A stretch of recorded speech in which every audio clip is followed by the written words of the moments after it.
Galeria de Zoologia, rodeados pelas coleções doadas ao museu, encontramos Paulo Gama, biólogo e diretor do Museu da Ciência. Num ambiente de descontração, elucidaram-se conceitos essenciais ao entendimento do dimorfismo sexual. O dimorfismo sexual é a existência de variação, portanto, dimórfica entre os dois sexos. Quando um dos sexos tem características que estão ausentes no outro sexo e isso provoca uma diferenciação ou um dimorfismo. Por exemplo, a nossa espécie é razoavelmente sexualmente dimórfica.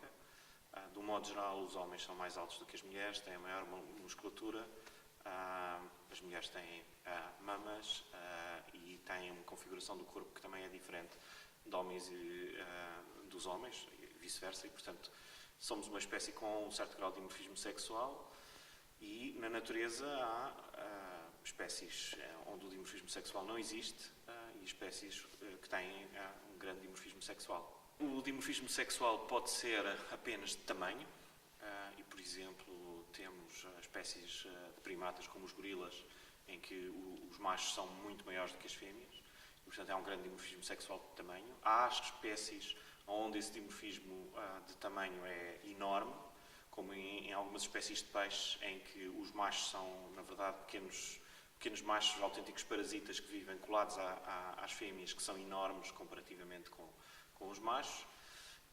De um modo geral, nas espécies em que as fêmeas têm que pôr grandes quantidades de ovos, as fêmeas tendem a ser maiores do que os machos, mas isso não é em si uma situação em que isso aconteça sempre. E depois temos, tanto em peixes como em répteis e anfíbios menos, e em aves, particularmente em peixes e em aves, um dimorfismo sexual de ornamentações e de coloração. E que é, talvez, digamos assim, a imagem mais forte que nós temos desse dimorfismo sexual tem a ver com a existência de caudas compridas, normalmente estão sempre presentes nos machos e não nas fêmeas, ou de cores muito vistosas, que mais uma vez ornamentam os machos e não as fêmeas. Normalmente as fêmeas têm cores crípticas, pouco visíveis, os machos têm cores muito vistosas, como é o caso absolutamente emblemático dos pavões, que estão aqui por trás de mim, em que o macho tem umas cores vistosas fantásticas, as fêmeas não têm essa coloração e, além disso, os machos têm uma cauda gigantesca que têm que transportar e que serve essencialmente para atrair as fêmeas. E, portanto, essa é uma das causas do dimorfismo sexual na natureza, é haver uma competição sexual por acasalamentos que envolve, geralmente, escolha do par. E, portanto, em condições normais são as fêmeas que escolhem os machos e, por isso, os machos exibem traços e características que os tornam mais atrativos para as fêmeas. Normalmente, esses traços são traços sinalizadores de alguma condição, de alguma capacidade que esses machos têm ou porque são reveladores de características genéticas, ou seja, são possuidores de melhores genes e revelam isso transportando uma característica como, por exemplo, uma cauda muito longa que acaba por funcionar como um handicap que reduz a viabilidade do indivíduo, mas mesmo assim o animal consegue sobreviver com esse handicap e, portanto, esse sinal funciona, portanto, digamos que essa cauda, essas cores funcionam como sinais que são indicadores ou reveladores de determinadas características. Algumas genéticas, outras são indicadores de condição, de boa saúde por parte do animal.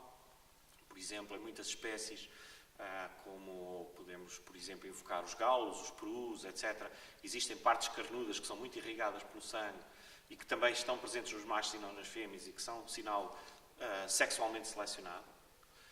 E, portanto, nós dizemos que a parte da evolução que lida com o dimorfismo sexual é a seleção sexual, portanto é uma teoria formulada por Darwin para explicar precisamente o dimorfismo sexual nos animais.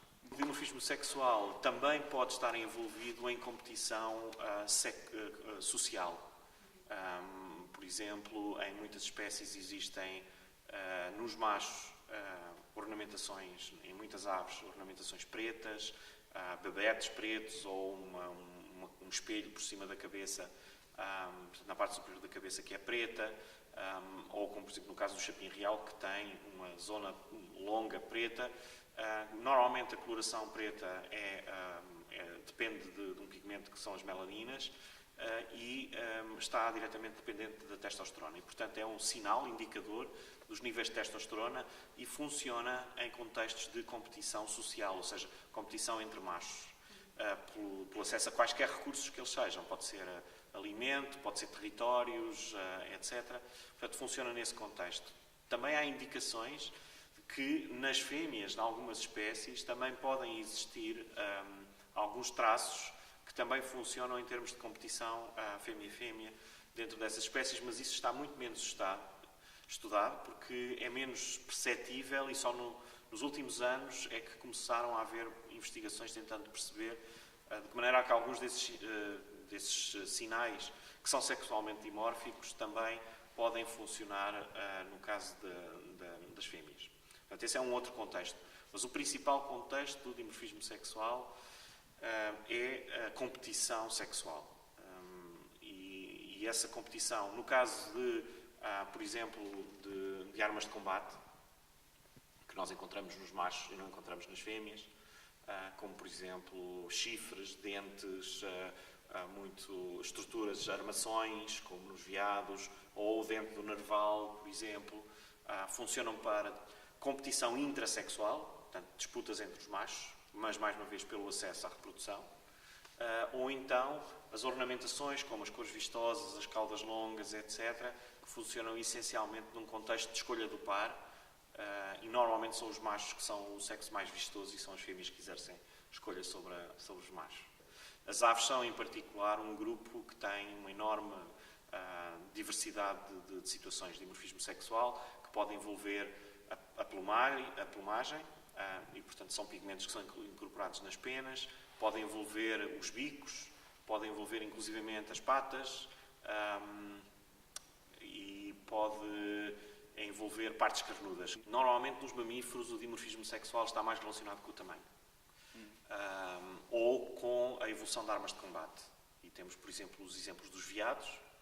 Repara, os veados vermelhos têm uma armação enorme e aquela estrutura é perdida todos os anos, cai todos os anos, e todos os anos é gerada de novo para estar perfeitamente funcional em pontas, isto é, porque inicialmente quando aquela estrutura se desenvolve é revestida por pele, a pele a dada altura, que se chama véu, a dada altura aquela pele entra em processo de necrose para ficarem apenas a parte óssea visível e o animal fica em pontas precisamente na altura da reprodução, quando os machos vão lutar pelo acesso às fêmeas.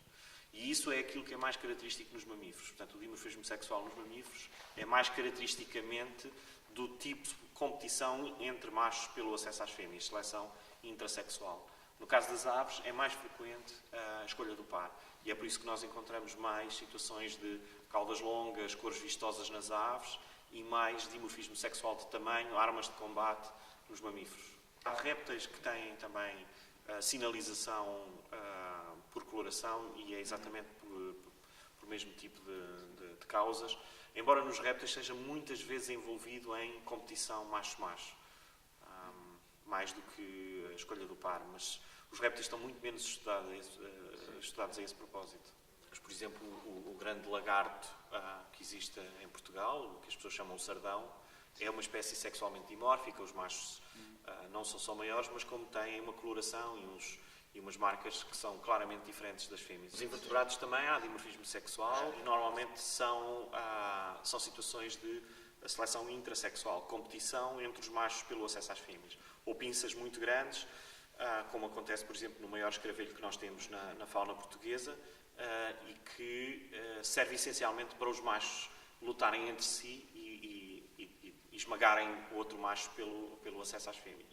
Reparem que, do ponto de vista evolutivo, os animais existem para produzir cópias deles próprios, portanto, para fazerem passar os seus genes para as gerações seguintes. E, portanto, tudo aquilo que contribua para aumentar essa vantagem competitiva dos indivíduos será selecionado por seleção natural. E é por isso que nós encontramos não só a evolução de muitas armas de combate, que quase nunca são utilizadas na defesa contra predadores ou na luta entre predadores-presa. Naturalmente, não estou a falar das garras dos leões ou dos leopardos ou dos ursos para caçar as suas presas. Naturalmente, estou a falar de armas de combate que funcionam essencialmente para disputas interespecíficas, ou seja, para lutas entre os machos pela monopolização de acasalamentos.